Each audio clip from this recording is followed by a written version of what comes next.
बिस्मिल्लाहिर्रहमानिर्रहीम अस्सलाम वालेकुम नाज़रीन, मैं हूं आपका मेज़बान दानिश अंसारी और आप देख रहे हैं मेरा YouTube channel Danish Ansari official. नाज़रीन, आज हम बात करेंगे मलिक महबूब साहब से। आज सबके फेवरेट हैं, मशहूर एस्ट्रोलॉजर हैं। अस्सलाम वालेकुम मलिक साहब, कैसे हैं आप? वालेकुम अस्सलाम। अल्लाह का शुक्र है। आप बताएं क्या हाल चाल है दान साहब।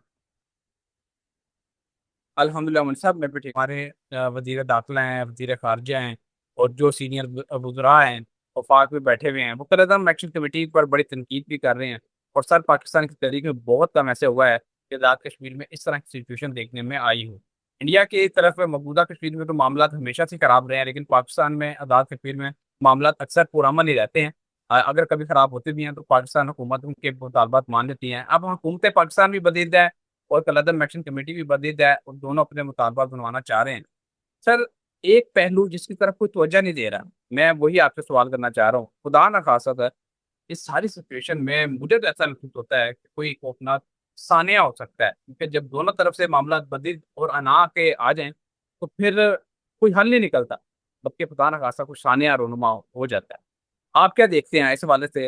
अल्लाह पाक पाकिस्तान को ऐसे किसी मामले से महफूज रखेगा, क्या देख रहे हैं? तक करें ऐसा हो, लेकिन जैसे मैंने बताया है 15 जून से पाकिस्तान के हुकूमत के लिए बड़ा मुश्किल टाइम शुरू हो रहा है। और जुलाई ऑनवर्ड आपको कुदरती आफात बहुत एक्टिव होती हुई नजर आने वाली है। मैं आपको फिर से बता रहा हूँ, जुलाई ऑनवर्ड चीजें बहुत ज्यादा आउट ऑफ कंट्रोल हो जाएंगी।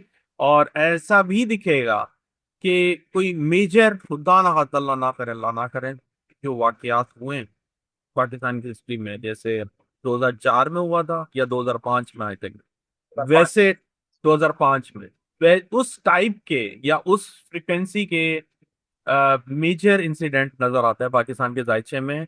और ये चीजें चलती हुई टिल अगस्त सितंबर बहुत क्लियर नजर आ रही है। मतलब थोड़ा सा ये बताइएगा कि लास्ट टाइम कश्मीर बहुत ज्यादा मुतासर हुआ था और लाखों जी। लोग जो है लुकमा बन गए थे। अल्लाह पाक पाकिस्तान को अपने ज़मान में रखे। इस मर्तबा कौन से ऐसे इलाके हैं जो आप देख रहे हैं इस वाले से जरा कमजोर हैं अर्थक्वेक के वाले से? नॉर्थ और ईस्ट, मैंने आपको बहुत दफा बताया, नॉर्थ और ईस्ट। नॉर्थ ईस्ट का मतलब ये नहीं है कि आप सिर्फ पाकिस्तान का नॉर्थ देखें। ठीक है।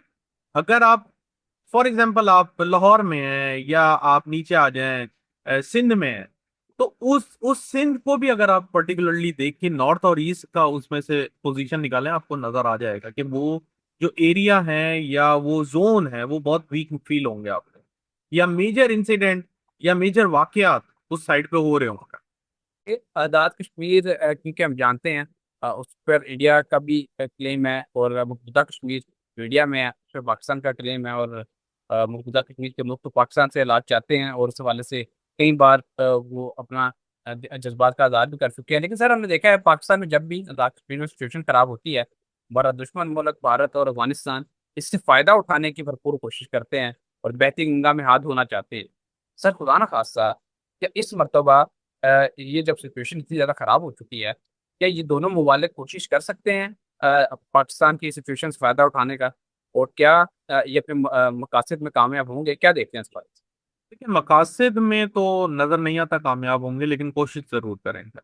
कोशिश करेंगे। और सबसे बड़ी दहशतगर्दी मैं बता रहा हूँ पानी से रिलेटेड हो इस साल। 27 जुलाई को आम इंतखाबात शेड्यूल कर दिए गए हैं आज़ाद कश्मीर में, लेकिन जो एक्शन कमेटी है, कदम एक्शन कमेटी, वो अपने मुतालबात पर बज़िद है और कह रहे हैं हमारे मुतालबात माने जाएं। 27 जुलाई का इंतखाब कर दिया गया है और इलेक्शन का अनाउंस भी कर दिया गया है, लेकिन कदम एक्शन कमेटी के जो मामलात हैं वो इस कदर ख़राब हो चुके हैं कि आज़ाद कश्मीर में लॉकडाउन की सिचुएशन है, लोग सड़कों पर नहीं आ रहे, हड़ताल है, सड़कें बंद हैं, बाजार बंद हैं। और हुकूमत वफाक पूरी कोशिश कर रहा है कि किस तरह कदम एक्शन कमेटी को दबाया जाए, लेकिन वो दब नहीं रहे। वो जितना उनको दबाते हैं वो उससे ज़्यादा उभर के बाहर आते हैं और बड़ा नुकसान पहुंचा रहे हैं, पाकिस्तान के साथ को भी नुकसान पहुंचा रहे हैं। क्या फ्यूचर देखते हैं जो इन्होंने ये 27 जुलाई का इंतखाब किया है? इस डेट के हवाले से भी बता दें, कैसी रहेगी ये डेट? इंतखाबात पुरअमन के तौर पर हो जाएंगे? अच्छा, ये 27 जुलाई जो है, जून तो नहीं है ना? जुलाई की बात कर रहे नहीं, हैं आप, जुलाई, राइट? जुलाई जुलाई। जी जी। ये बहुत खतरनाक डेट है, बहुत ज्यादा। अब आप पूछेंगे क्यों। एग्जैक्टली 27 जुलाई को सैटर्न रेट्रोग्रेड हो रहा है। और रेट्रोग्रेड होने से पहले वो एक इस पोजीशन में आता है कि ना वो आगे मूव हो रहा होता है ना पीछे मूव हो रहा होता है। सेम लाइक गाड़ी अगर हमने रिवर्स करनी हो और आगे चल रही हो, तो हम पहले उसको ब्रेक की पोजीशन में लेके जाते हैं, उसके बाद रिवर्स का गियर लगाते हैं। चलती गाड़ी में तो कभी भी रिवर्स का गियर नहीं लगता ना। इसी तरह से प्लैनेट भी जब आगे चल रहे होते हैं, नॉर्मल डायरेक्ट पोजीशन में होते हैं, तो वो पहले स्टॉप सिचुएशन में आते हैं। मैं आपको समझाने की कोशिश कर रहा हूँ। अगर मैं एस्ट्रोलॉजिकल लैंग्वेज करूंगा तो वो फिर आपको नहीं समझ में आएगी। उसके बाद वो पीछे चलना शुरू होता है। एग्जैक्टली 27 जुलाई को सैटर्न रेट्रोग्रेड में जाएगा। लेकिन रेट्रोग्रेड पोजीशन का मतलब ये नहीं है कि उसी दिन पीछे चलना शुरू हो जाएगा, वो उससे पहले 2-3 दिन पहले बिल्कुल स्लो डाउन हो जाता है, बिल्कुल स्टॉप सिचुएशन में होता है। उसके बाद वो बैकवर्ड पोजीशन में आता है। तो ये डेट मुझे बहुत ही खतरनाक दिख रही, बहुत ज्यादा। ओके मलिक साहब। अच्छा मलिक साहब, इस सारी सिचुएशन में एक बहुत बड़ा इंपॉर्टेंट सवाल पैदा होता है। ईरान किसी का कर्ज नहीं रखता, वो हिसाब बराबर करता है, और हमने ये माजी में देखा है। अब ये इसराइल की तरफ से जो अटैक किया गया है वो भी इतने अहम मौके पे, जब मुआहदा बिल्कुल होने वाला था, मुआहदे के करीब थे दोनों ममालिक।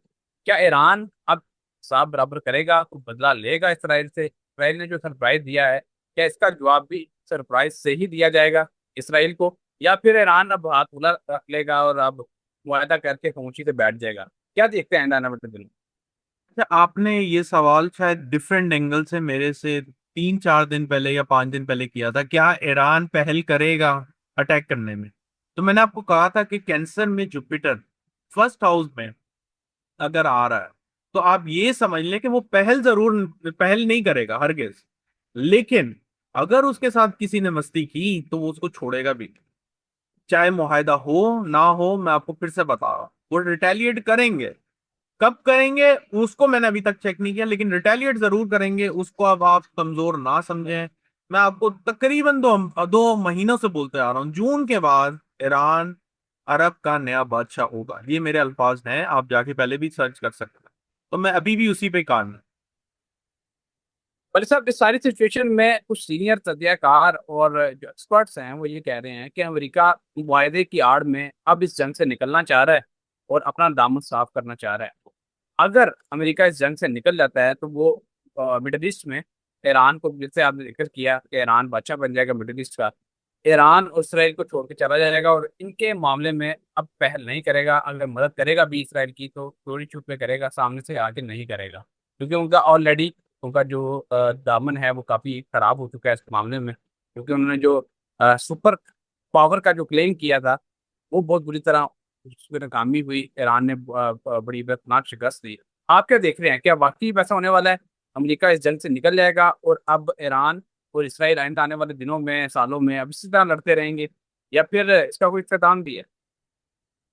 ये बात मैंने आपको अप्रैल में ही बता दी थी, जिस वक्त शायद 5-7 अप्रैल थी, जब मैं आपको कह रहा था कि इस महीने के आखिर तक अमेरिका किसी भी तरीके अपने आप को निकालने की कोशिश करेगा। अब वो टाइम ही नहीं है अमेरिका जो स्टार्टिंग के 4 महीने थे ना, उस वक्त अगर वो मतलब चाहता क्या, उन्होंने किया है, अपना दोस्त जमाया है। बहुत से ममालिक में आपने देखा है, ग्रीनलैंड हुआ, 2-3 और बहुत सारे ममालिक थे जिसमें इन्होंने ऐसी हरकतें की हैं जिससे ये लग रहा था कि अमेरिका अभी भी सुपर पावर है। लेकिन अप्रैल के एंड से मैं आपको कहता आ रहा हूं, इट्स ओवर टू। अब वो नहीं पंगा लेगा इनसे।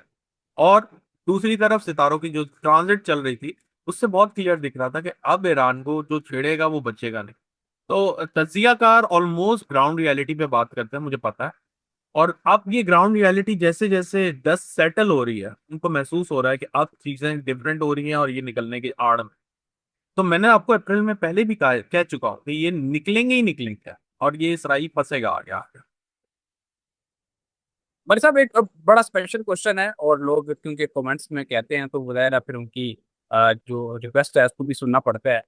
कई नाज़रीन ये कह रहे हैं कि मलिक साहब से रिक्वेस्ट करें, पूछें कि सिल्वर गोल्ड में इन्वेस्टमेंट या स्टॉक मार्केट में या क्रिप्टो में, इन चीज़ों में इन्वेस्टमेंट आजकल अगर की जाए तो कोई प्रॉफिट मिल सकता है या फिर रकम डूब जाएगी? क्या देखते हैं इस हवाले से? देखिए, स्टॉक्स के लिए मैं पहले ही मना कर चुका हूँ। क्रिप्टो में मैं इस साल के इनिशियल टाइम पे मैं कह रहा था कि अच्छी इन्वेस्टमेंट है, लेकिन उसके बाद हमें कमोडिटीज में बहुत अच्छे ऑप्शन मिले थे, जैसे गोल्ड हो गया, सिल्वर हो गया। अब जो गोल्ड है इस लेवल पे, मुझे लगता है ये यहाँ सस्टेन नहीं करेगा। ये जो बाइंग पॉइंट बनते हैं वो $3,800 पर आउंस या $3,500 पर आउंस पे बनते हैं। अगर अगर आपको बाय करना है लॉन्ग टर्म के लिए, 35-3800 का वेट करें। लेकिन मुझे इतना भी पता है ये सिर्फ उसको टच करेगी और बाउंस बैक कर जाएगी। तो करीब करीब एग्जैक्टली तो कोई भी फिगर नहीं बता सकता कि आप इस पॉइंट पे बाय करें, लेकिन इसके करीब करीब जो है आप बाय कर सकते। ओके मनी साहब बहुत शुक्रिया, आपने वक्त निकाला। नाज़रीन आपका भी शुक्रिया। कमेंट्स करते हैं, फीडबैक देते हैं, इंशाल्लाह नेक्स्ट प्रोग्राम में ऐसे ही दिलचस्प टॉपिक के साथ दोबारा पेश होंगे। अगली वीडियो तक के लिए मुझे और मलिक महबूब साहब को इजाज़त दीजिए। अल्लाह हाफ़िज़।